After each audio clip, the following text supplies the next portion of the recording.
우리 하나님 말씀 보겠습니다. 전도서 8장 말씀 보겠습니다. 전도서 8장 9절로 우리 마지막 절 교독하겠습니다. 내가 이 모든 것을 보고 해 아래에서 행하는 모든 일을 마음에 두고 살핀즉 사람이 사람을 주장하여 해롭게 하는 때가 있도다. 그런 후에 내가 본즉 악인들은 장사 지낸다 되어 거룩한 곳을 떠나 그들이 그렇게 행한 성을 산에서 잃어버린다 하였으니 이것도 어떠하나. 악한 일에 관한 징벌이 속히 실행되지 아니하므로 인생들이 악을 행하는데 마음이 담대하도다. 죄인은 100번이나 악을 행하고도 장수하거니와 또한 내가 아니 하나님을 경외하며 그를 경외하는 자들은 잘될 것이요. 악인은 잘되지 못하여 장수하지 못하고 그날이 그림자와 같으리니 이는 하나님을 경외하지 아니함이니라.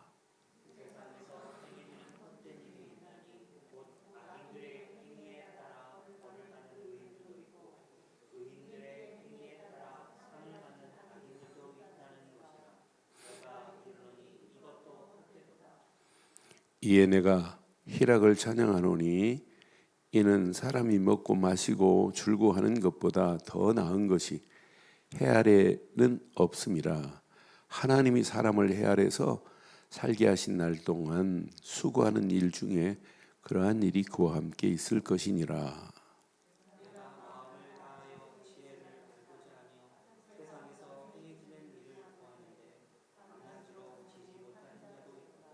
함께합니다.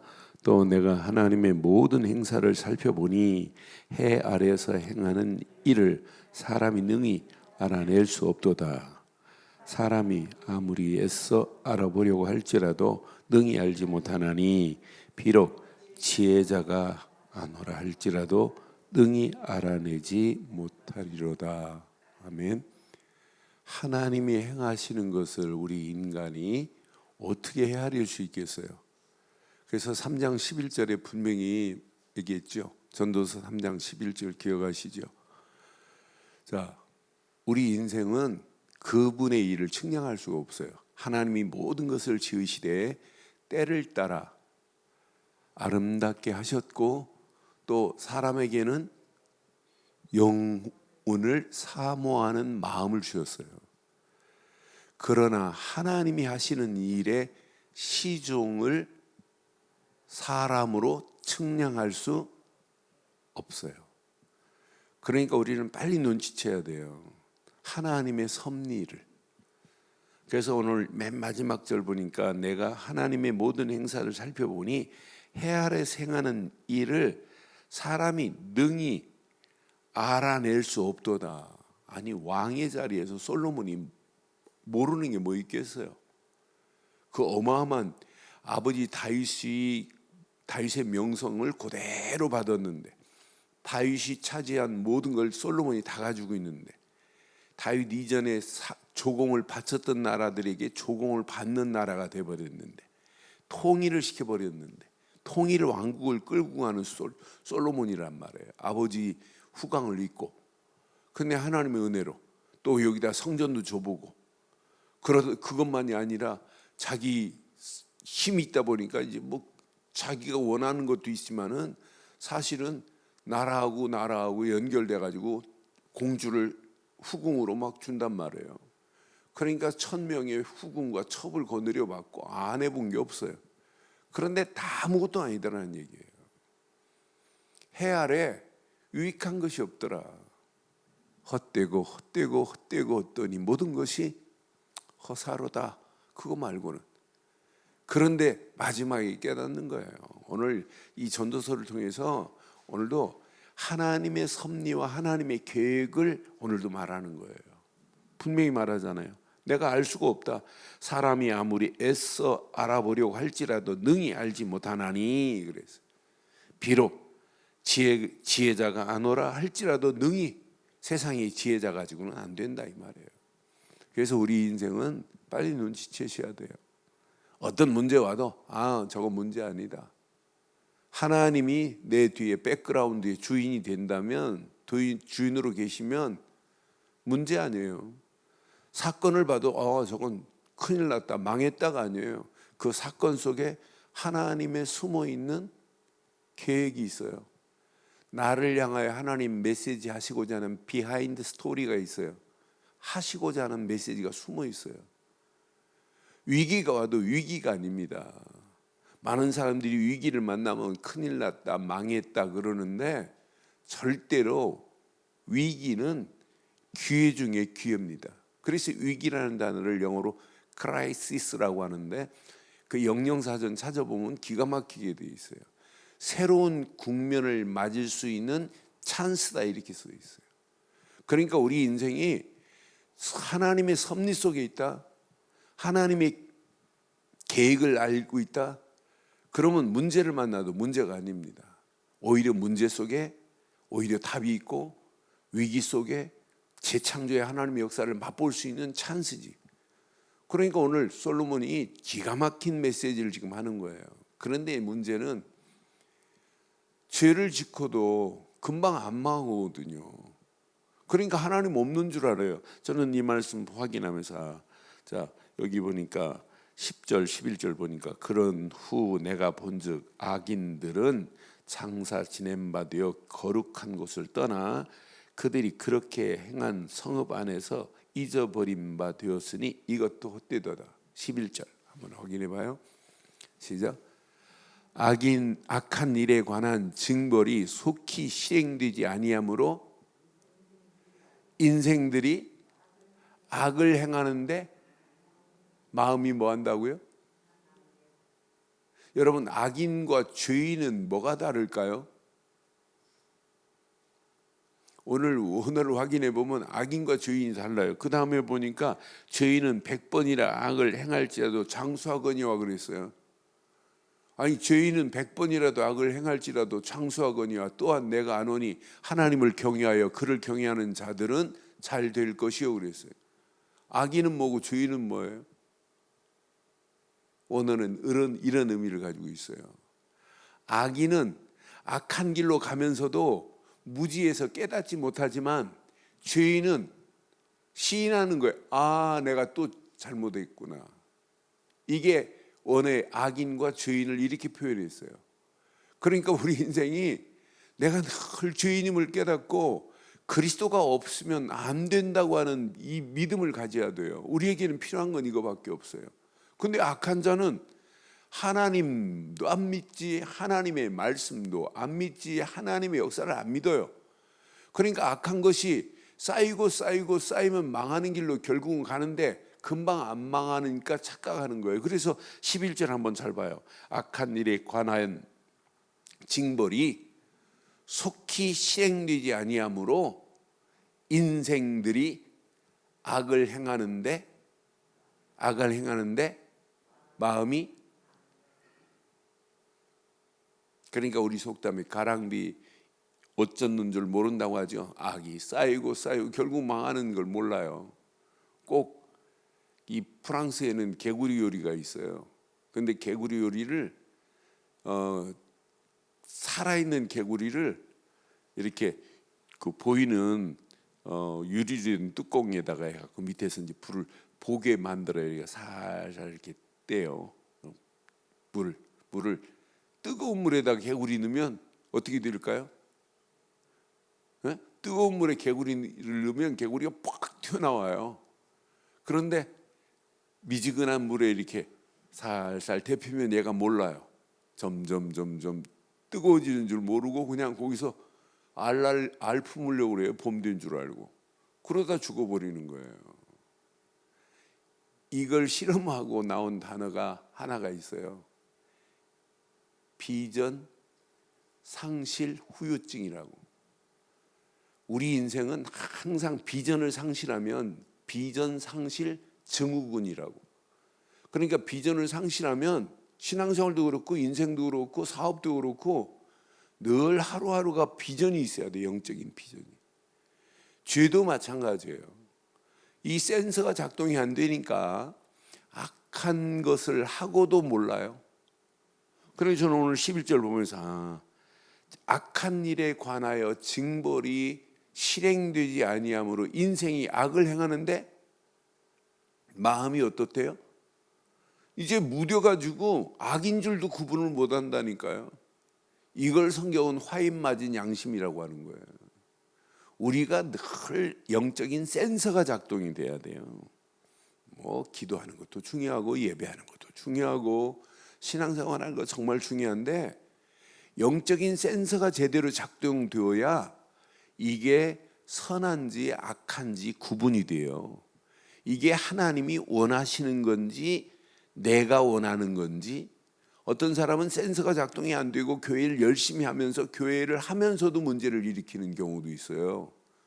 그러니까 오히려 하나님 앞에 영광이 아니라 영광을 가리는 일을 합니다.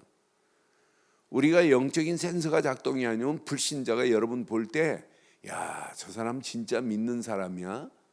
어찌 저럴 수 있어? 이런 얘기 들어요.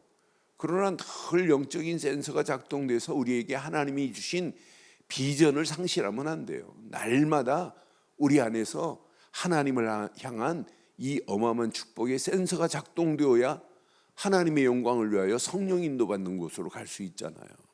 저는 이 아침 8장의 메시지를 확인하면서 아무리 열심히 해도 하나님의 섭리를 모르는 신앙생활은 신앙생활이 아니다. 하나님의 섭리 속에 달려가는 자는 안 망해요. 요셉이 분명한 언약을 붙잡았어요. 형들은 시기하고 형들은 우물에 빠뜨려 죽이려고 안 죽으니까 끌어내서 종으로 팔았어요. 분명히 종의 자리에서 노예로 팔려갔는데 총무가 돼요. 누명을 써요. 감옥으로 가요. 여러분 같으면 어떻게 하겠어요? 하나님, 내가 이렇게 하나님을 잘 섬기고 있는데 왜 형들이 나를 죽이려고 합니까? 왜 내 어린 나이에 나를 노예로 애굽에 팔려가야 됩니까? 왜 내가 누명을 쓰고 감옥에. 원망이라는 단어가 1도 없어요. 왜? 뭘 알기 때문에? 프로비던스, 하나님의 섭리를 알고 있기 때문에. 하나님의 섭리를 아는 자는요, 어떤 문제가 와도 센서가 정상적으로 작동이 돼요.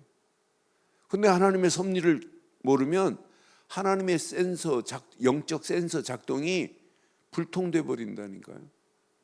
그러면서 몸부림치는 거예요. 하나님의 섭리를 모르고 신앙생활하면 신앙생활 절대로 성공 못합니다.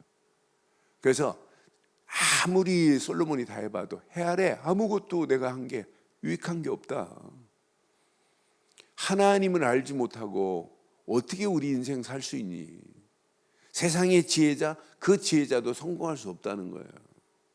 그래서 하나님의 섭리 속에서 오늘도 하나님이 주시는 바른 지혜 가지고 승리하는 복된 날 되기를 주의 이름으로 축원합니다. 우리 힘으로는 아무리 몸부림쳐도 해결할 수 없어요. 근데 죄인은 깨달았단 말이에요. 죄인은 깨닫고 또 하나님을 바라보는 거예요. 우리가 이 험난한 세상 살면서 하나님의 은혜가 아니면 되어질 수가 없어요.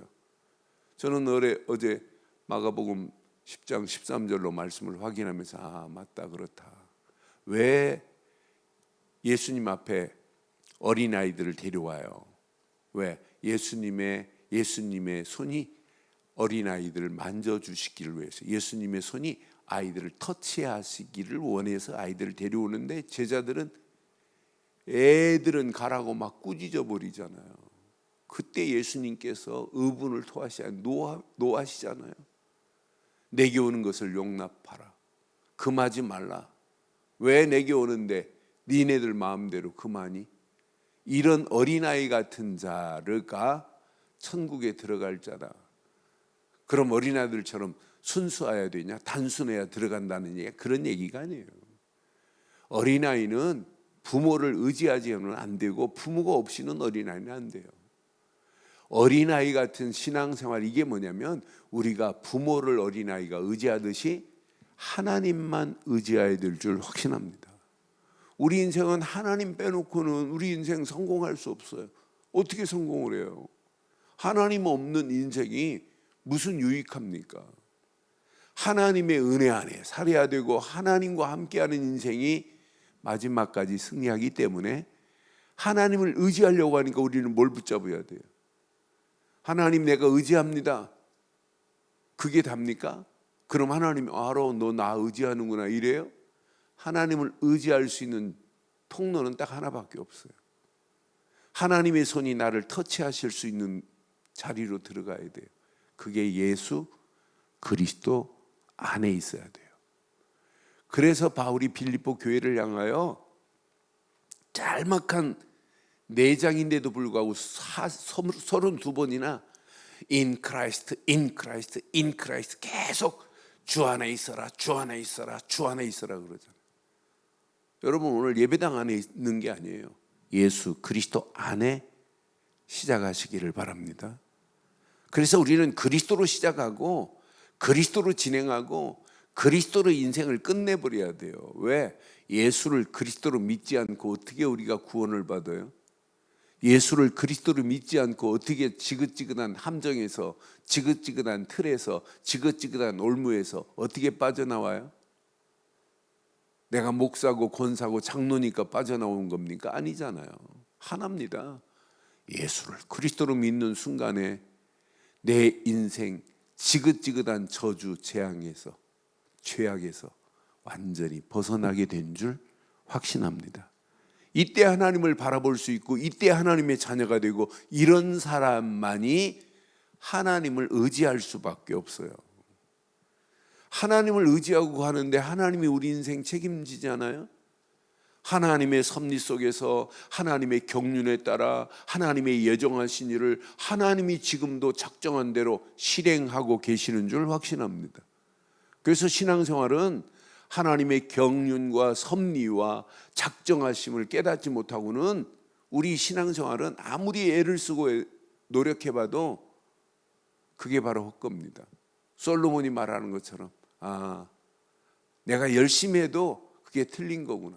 그러니까 예수를 그리스도로 믿는 믿음 안에 있어야만이 하나님의 섭리, 하나님의 계획이 발견되어진다 이 말입니다. 오늘 이 말씀 여러분 것으로 잡으시고 악인이 잘 되는 것처럼 보이지만은 결국은 13절을 보니까 악인은 잘 되지 못하며 장수하지 못하고 그 날이 그림자와 같으리니 이는 하나님을 경외하지 아니함이니라. 그런데 우리는 끝까지 언약 안에서 오늘 결론 내리겠습니다. 16절 한번 보세요. 16절 내가 마음을 다하여 지혜를 알고자 하여 세상에서 행해지는 일을 보았는데 밤낮으로 자지 못하는 자도 있도다. 아무리 몸부림치고 애를 쓰고 세상 지혜 가지고 알아보려고 해도 알 수가 없어요. 그러니까 저는 우리 인생에서 하나님을 바로 알고 산다는 것은 축복 중에 축복입니다. 세상 지혜 대단한 것처럼 보여도 그것도 헛겁니다. 그것이 우리 인생. 저는 이건희 씨 세계적으로 12조 상속세를 내고 가신 분이 어디 있어요? 세계에서 12조 상속세는 이건희 씨밖에 없어요.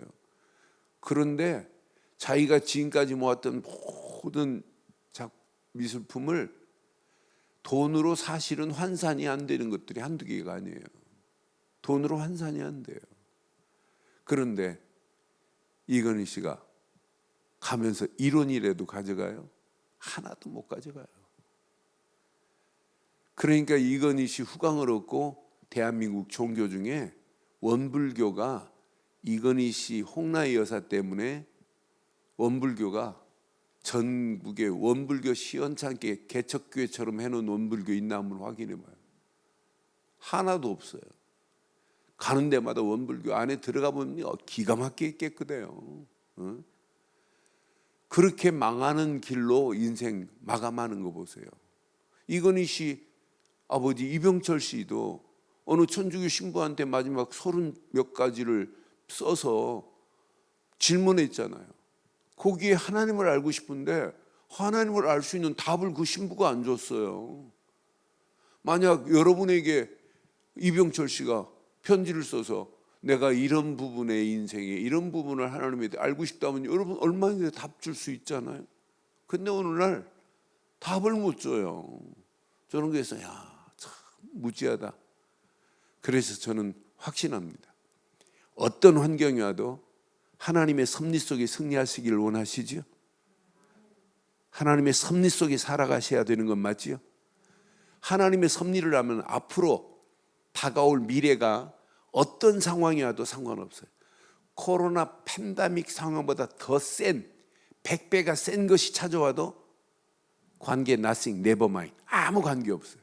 하나님이 100% 책임지실 줄 확신합니다. 그래서 오늘도 필요한 건 딱 하나밖에 없어요. 오직 예수 그리스도만 붙잡으세요. 그게 승리하는 유일한 길이에요. 어디 안에 있느냐? 확인하세요. 예수 그리스도 안에. 예수 그리스도 안에 있는 순간부터 여러분은 혼자가 아니에요. 하나님이 나와 함께해요. 이제 사실적인 눈으로만 보세요. 사람의 눈으로 보지 말고 하나님의 눈으로 보는 게 사실적인 눈이에요. 저 문제? 문제 아니구나. 저 문제를 통하여 하나님이 주시고자 하는 메시지가 있구나. 저 사건을 통한 하나님의 계획이 있구나. 이게 사실적인 보는 눈이에요. 시대에 어려운 건 맞아요. 그러나 어려운 이 상황에 하나님이 주시고자 하는 메시지가 있다니까요. 그러니까 하나님이 원하시는 사람이 원하는 데는, 사람이 목적을 향하여 가는 데는 무수한 사람들이 가지만 하나님이 원하는 길은 사람들 별로 안 가요. 오히려 그 안에 모든 축복이 다 들어있어요.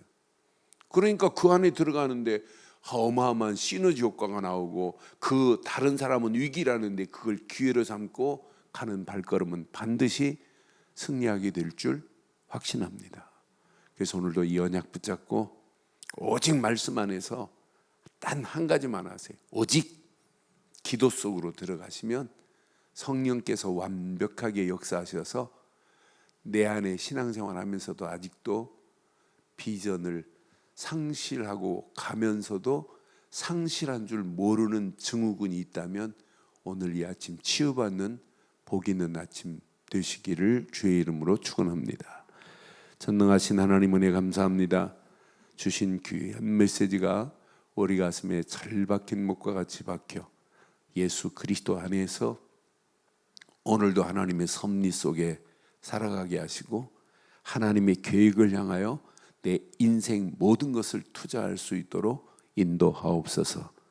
특별히 이 어마어마한 축복의 비밀을 우리 후대들에게 렘넌트 살리는 일에 올인할 수 있도록 축복해 주시옵소서.